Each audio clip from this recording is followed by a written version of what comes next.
कहते हैं समंदर अपने अंदर सिर्फ खजाने ही नहीं बल्कि ऐसे राज भी छुपा कर रखता है जिनके जागते ही मौत खुद इंसान का पीछा करने लगती है। आज हम जिस कहानी का एनालिसिस करने वाले हैं वो एक ऐसे शापित टापू की है जहां रात में कदम रखने वाला इंसान सुबह तक इंसान नहीं रहता और उसका ऊपर रहने वाली चीज इंसानों को मारती नहीं बल्कि उन्हें धीरे धीरे अंदर से खा जाती है। चलिए इस रोंगटे खड़े कर देने वाले फाउंड फुटेज की गहराई में उतरते हैं और समझते हैं कि आखिर वहां हुआ क्या था। आप जरा सोचिए, क्या कोई पूरा का पूरा टापू रातों रात गायब हो सकता है? सुनने में बिल्कुल नामुमकिन सा लगता है ना, लेकिन हाल ही में सामने आए एक समुद्री रहस्य ने इस डरावने सवाल को एकदम सच साबित कर दिया है। ये एक ऐसी घटना है जहां एक पूरी की पूरी रिसर्च टीम का सामना एक ऐसी अनजानी शक्ति से हुआ जिसकी किसी ने सपने में भी कल्पना नहीं की थी। तो कहानी की शुरुआत कुछ ऐसे होती है।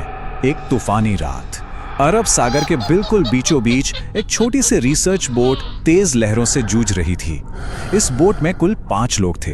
आरव जो एक यूट्यूब डॉक्यूमेंट्री क्रिएटर था, उसकी दोस्त सिया, उनका कैमरामैन करण और साथ में 2 लोकल गाइड। इन सब का एक ही मकसद था, एक रहस्यमयी टापू की सच्चाई पता करना।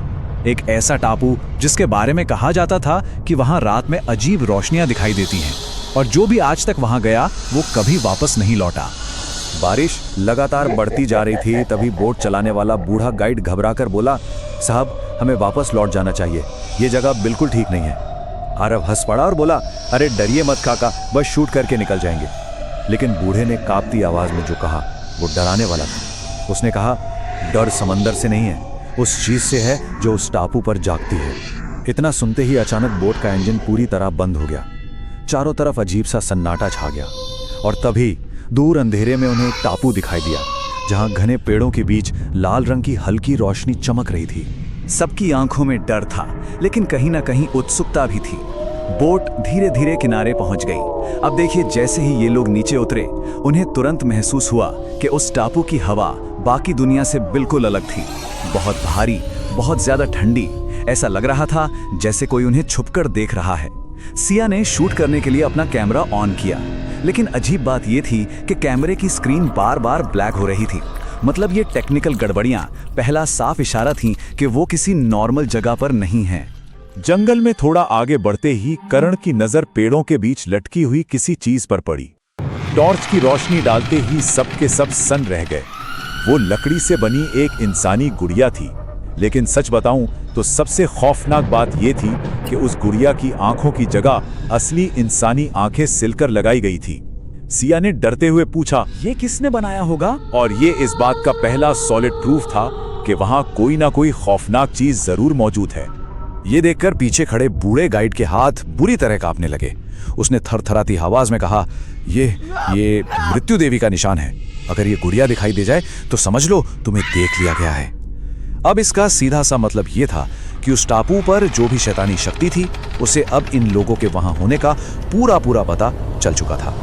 गाइड ने इतना कहा ही था कि जंगल के अंदर से अचानक घंटियों जैसी आवाज आने लगी, टन टन टन, और धीरे धीरे वो आवाज उनके पास आने लगी। करण ने घबरा कर पूछा, कौन है वहां? पर जवाब में सिर्फ पेड़ों के हिलने की आवाज आई और तभी अचानक अंधेरे में उन्हें कई लाल आंखें चमकती दिखाई दी और पेड़ों के बीच अजीब से साए मंडराने लगे। सिया ने डर के मारे आरव का हाथ पकड़ लिया। उस टापू ने अब अपना असली और डरावना रूप दिखाना शुरू कर दिया था। अब किसी सुरक्षित जगह या किसी इंसान की तलाश में वो पूरी टीम तेजी से जंगल के भीतर भागने लगी। कुछ दूर चलते ही वे इस शापित टापू के बिल्कुल डार्क सेंटर तक पहुंच गए। वहां एक टूटा हुआ बहुत पुराना मंदिर था। चारों तरफ सड़ी हुई बदबू और खौफनाक माहौल। ये खंडहर चीख चीख कर बता रहा था कि यहाँ कभी किसी बहुत ही भयानक शक्ति का वास हुआ करता था। मंदिर के दरवाजे पर संस्कृत में कुछ उकेरा हुआ था। एक बहुत ही क्लियर वार्निंग लिखी थी कि जो भीतर जाएगा वो अपनी आत्मा बाहर छोड़ जाएगा। मतलब ये उनके पास वापस मुड़ने का आखिरी चांस था। लेकिन किस्मत देखिए, करण इस पर हंस पड़ा। ये सब बस लोगों को डराने के लिए लिखा होगा, उसने कहा। उसने इसे एक भद्दा मजाक समझा और बिना किसी परवाह के मंदिर का दरवाजा धक्का देकर खोल दिया। दरवाजा खुलते ही अंदर से सड़ी हुई बदबू का एक बहुत तेज झोंका बाहर आया। सिया के कैमरे की रोशनी जैसे ही अंदर पड़ी, मंदिर की भयानक सच्चाई सबके सामने आ गई। जरा सोचिए, दीवारों पर चारों तरफ इंसानी खोपड़ियां टंगी हुई थी और ठीक बीचों बीच एक बड़ा सा काला ताबूत रखा था। उस ताबूत के ऊपर बस एक लाल धागा बंधा हुआ था। ऐसा लग रहा था जैसे वो धागा किसी बहुत बड़े श्राप को रोके हुए एक बेहद नाजुक सील हो। यही वो पल था जहां से वापसी बिल्कुल नामुमकिन थी। बूढ़ा गाइड जोर से चीख पड़ा, दरवाजा बंद करो, अभी बंद करो। लेकिन तब तक बहुत देर हो चुकी थी। करण ने मजाक उड़ाते हुए उस ताबूत के ऊपर बंधा वो लाल धागा तोड़ दिया। सील टूटते ही पूरा का पूरा मंदिर जोर जोर से कांपने लगा। दीवारों पर टंगी खोपड़ियों की आंखों से कोई काला लिक्विड बहने लगा। सिया डर के मारे रोने लगी और सबसे डरावना पल तब आया जब उस बंद ताबूत के अंदर से किसी के नाखून रगड़ने जैसी आवाज आने लगी। खर्र खर्र खर्र, बिल्कुल ऐसे। सबकी सांसें अटक गईं और फिर वो हुआ जिसकी किसी ने कल्पना भी नहीं की थी। ताबूत का ढक्कन धीरे धीरे अपने आप खुलने लगा। अंदर एक औरत की सूखी हुई लाश पड़ी थी जिसके बाल पूरे ताबूत में बिखरे हुए थे। और सबसे खौफनाक बात बताऊं, उसकी आंखें पूरी तरह खुली थी और अचानक वो लाश एक झटके से उठकर बैठ गई। सिया की तो चीख ही निकल गई। इस एक सीन ने वहां खड़े हर इंसान को जमा कर रख दिया। उस लाश ने अपनी बिल्कुल सफेद आंखें सीधा करण की तरफ घुमाई और एक बहुत भारी, एकदम अमानवीय आवाज में बोली, तुमने मुझे जगा दिया। इस खौफनाक आवाज को सुनते ही दोनों लोकल गाइड का दिमागी संतुलन पूरी तरह टूट गया और वो चीखते हुए उस तूफानी रात में वहां से अपनी जान बचाकर भाग खड़े हुए। करण डरकर पीछे हटने लगा, लेकिन तभी उसके पैरों के नीचे की जमीन धंस गई। वो सीधे एक गहरे, एकदम अंधेरे गड्ढे में जा गिरा। और दोस्तों, वो कोई आम गड्ढा नहीं था, बल्कि एक ऐसा वॉइड था जहां से सैकड़ों लोगों के रोने और तड़पने की भयानक आवाजें गूंज रही थीं। आरव नीचे झांक ही रहा था कि तभी करण की दर्दनाक चीख गूंजी, आरव मुझे बाहर निकालो, ये लोग मुझे पकड़ रहे हैं। लेकिन अगले ही पल उसकी आवाज अचानक शांत हो गई। सब खत्म। करण को खोने के बाद पूरा जंगल एकदम शांत हो गया और तभी जब आरव और सिया बाहर आए तो उन्होंने देखा कि पेड़ों के बीच दर्जनों लाल आंखों वाले सायों ने उन्हें घेर लिया है। धीरे धीरे वो सभी उनकी तरफ बढ़ रहे थे। सिया कांपती आवाज में बोली, आरव, ये लोग नहीं हैं।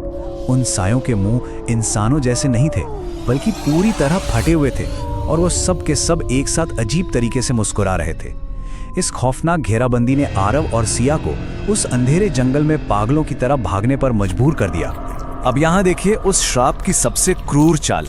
वो शक्ति आपके भ्रम और वास्तविकता के साथ खेलती थी। जंगल में भागते हुए सिया को एक पुराने कुएं जैसी जगह से करण की आवाज सुनाई दी। सिया, बचाओ मुझे। आवाज बिल्कुल करण जैसी ही थी।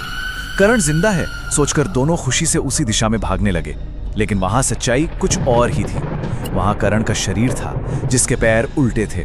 उसकी गर्दन 180 डिग्री घूमी हुई थी और उसकी चमड़ी के अंदर से काले कीड़ों का पूरा झुंड बाहर निकल रहा था। वो शैतानी शक्ति अपनों की आवाज की नकल करके ही अपने शिकार को जाल में फंसाती थी। किसी तरह अपनी जान बचाकर भागते हुए आरव और सिया समुद्र के किनारे पहुंचे, लेकिन वहां पहुंचते ही उनके होश उड़ गए। उनकी बोट पूरी तरह टूट चुकी थी और उससे भी भयानक सीन ये था कि वहां उन दोनों लोकल गाइड्स की लाशें पड़ी थीं और उन दोनों की आंखें गायब थीं।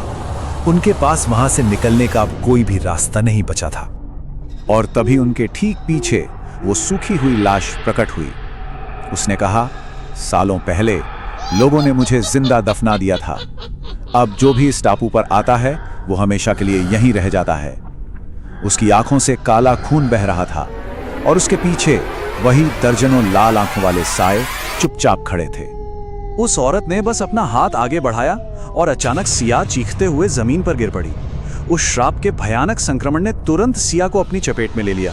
उसकी नसें देखते ही देखते पूरी तरह काली होने लगी। वो शक्ति इंसानों को फिजिकली नहीं मार रही थी, बल्कि उन्हें अंदर से खाकर पूरी तरह अपने कंट्रोल में ले रही थी। सिया अब सिया नहीं रही थी। बहुत ही अजीब और खौफनाक तरीके से मुस्कुराते हुए उसने आरव की तरफ उंगली उठाई। शब्द सिया के मुंह से निकले, लेकिन आवाज उस सूखी हुई औरत की थी। अब मेरी बारी खत्म हुई, अगली इसकी है। अब ये बिल्कुल साफ था कि आरव उस भयानक एंटिटी का आखिरी शिकार होने वाला था। आरव अपनी जान बचाने के लिए अंधाधुंध भागा। पीछे पूरा का पूरा जंगल डरावनी चीखों से गूंज रहा था। भागते भागते अचानक उसका पैर फिसला और वो एक पहाड़ी से सीधे नीचे समुद्र में जा गिरा। बस उसकी किस्मत अच्छी थी कि अगली सुबह कुछ मछुआरों ने उसे समुद्र से बेहोशी की हालत में निकाल लिया और किसी तरह उसकी जान बच गई। लेकिन कहानी यहाँ खत्म नहीं होती।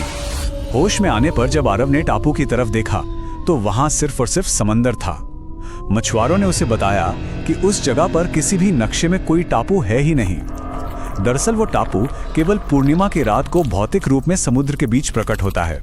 ये एक फैंटम आइलैंड था जो सिर्फ अपने शिकार की तलाश में बाहर आता था।